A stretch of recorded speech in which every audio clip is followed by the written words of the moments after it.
Привет, ребята! А мы продолжаем исследовать мониторинги глюкозы крови. У нас уже много чего было. И, кстати, спасибо за ваши комментарии и обратную связь. Нам очень приятно, что наши ролики вам помогают. Так вот, сегодня у нас новинка. Помните, мы разбирали малоизвестный в наших краях мониторинг IDEXX? Я даже озвучивала рекламный ролик для него. Сегодня у нас новая усовершенствованная версия того самого IDEXX, которая называется LYNX.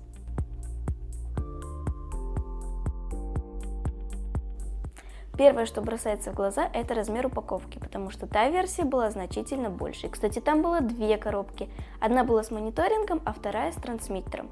Посмотрим, что же здесь. Эта коробочка тоже проделала к нам большой долгий путь из Китая, конечно. Открываем. Достаем все, что внутри. Сама коробочка похожа, знаете, на такую маленькую коробочку, в которой лампочки обычно продают. Внутри у нас только инструкция и вот такая штука. Я никогда не видела, что в коробке было так мало, потому что и в Libre, и в прошлой версии IDEXX было всего намного больше. В общем, кажется, что все, что надо было собирать в прошлой версии, здесь уже собрано. Остается только разобраться с инструкцией и установить датчик. Давайте развернем инструкцию и посмотрим, что она собой представляет. Так, такая длинная.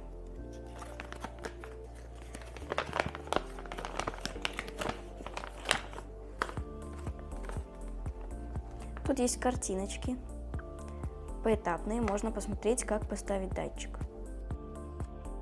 А здесь условное обозначение. Все написано по-английски, но совсем немного. Выглядит так, как будто сложным это быть не должно. Всем привет! Как обычно, установку начинаем с того, что обрабатываем хорошенько руку. Не забываем про это очень важно. Протираем. Даем ей немножко подсохнуть, а в это время пытаемся открыть датчик. В инструкции написано, что нужно просто повернуть крышку. Вот здесь даже есть направление, стрелочка такая, куда вам нужно это сделать. Так. Все. Вот.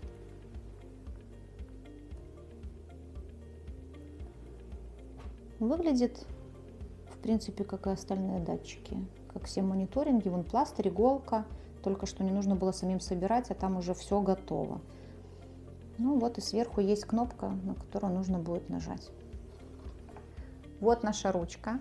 Мы немножко повернемся, чтобы было более видно. Так. Выбираем место, куда хотите поставить датчик. Выбираем. Как-то вот так. Нужно приставить его плотно к тому месту, куда вы хотите его поставить, и нажать кнопку. Подержать чуть-чуть и отпустить. И обратите внимание на размер. Он такой же, как Libre 3. Он уже совсем маленький. Я в шоке. Больно было? Меня переполняют эмоции. Больно было? Ну, такое. Ну, сначала было чуть неприятно, но боль вот она прошла просто за 2 секунды. Но я почувствовала даже больше, как сам датчик. Ну, то есть я почувствовала датчик на руке больше, чем саму иголку. Угу. Ну, он совсем малюсенький, то есть вот просто малюсенький. Может быть, чуть толще, чем Libre 3. Я могу для сравнения показать Libre, которая сейчас у меня стоит. Вот. И LYNX. Он намного меньше. А сделали мы это специально.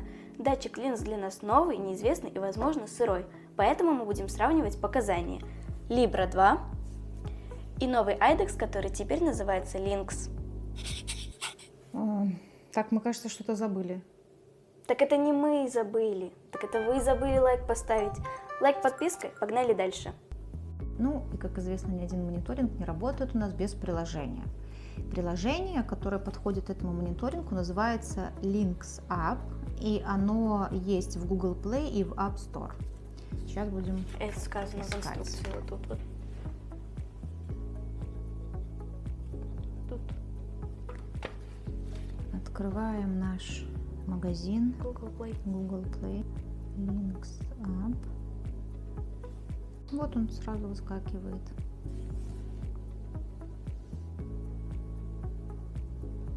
И ставим установить.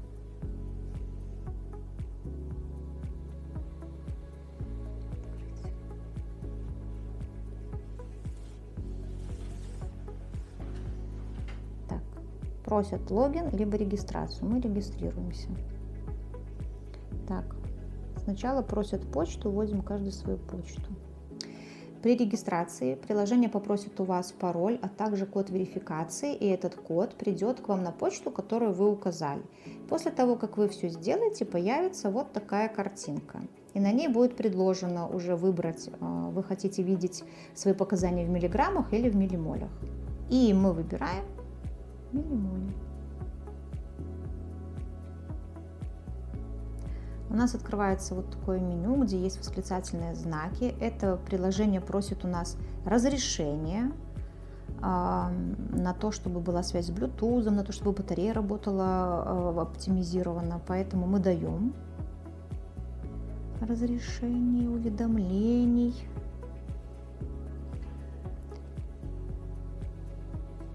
Мы даем все разрешения, которые просит эта программа, для того, чтобы она работала. Разрешить. Это сообщение говорит нам о том, что приложение будет работать, даже если вы выключите все остальные звуки, оповещения в вашем телефоне. И это здорово. Тут написано, что они должны игнорировать высокий и низкий сахар в крови и перепроверять его обязательно глюкометром. Это нижняя граница. Каждый выбирает ее для себя. Мы можем немножко подвинуть, пускай будет 4,1. Вы можете сделать больше либо меньше. Это граница высокого уровня сахара, когда вам подадут сигнал. 10. 10 допустимо. Вы можете также делать больше либо меньше. Здесь нам показано, как именно мы будем видеть свою динамику сахара. 2 стрелки вверх быстро растет, 1 стрелка просто растет, стрелка в бок растет достаточно медленно, в сторону стоит, и так далее. Здесь также просто демонстрируется, что оранжевый цвет показывает высокий сахар, зеленый вы в норме, а красный это уже низкий. Куда устанавливать место демонстрирует. И здесь у нас написано, что мы должны подключить свой новый датчик к программе. Вот, собственно, вот я так думаю, вот сюда мы нажимаем. Вот он нашелся. Ждем.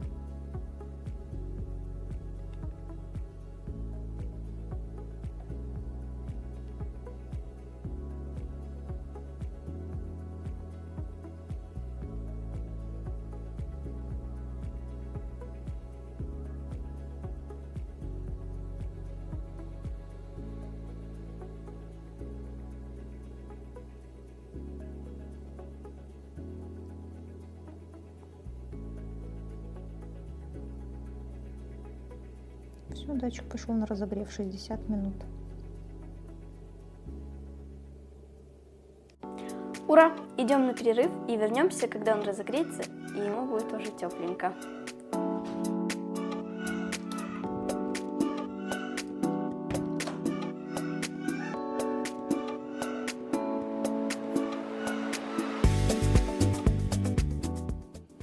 Ну вот, ребята, прошло уже даже больше, чем час. Мы дали ему достаточно времени, чтобы разогреться и запуститься. И вот данные пошли. Вот так выглядит наш график. Время сейчас для тестирования распрекрасное, а именно новогоднее. Много чего, конечно, будет съедено, для этого я и нацепила целых 2 датчика. Надеюсь, мне это поможет. Но поможет ли и как именно будет работать, мы вам, конечно же, расскажем. Подписывайтесь, следите за нашими выпусками. Всем ровных сахаров и с Новым годом, конечно!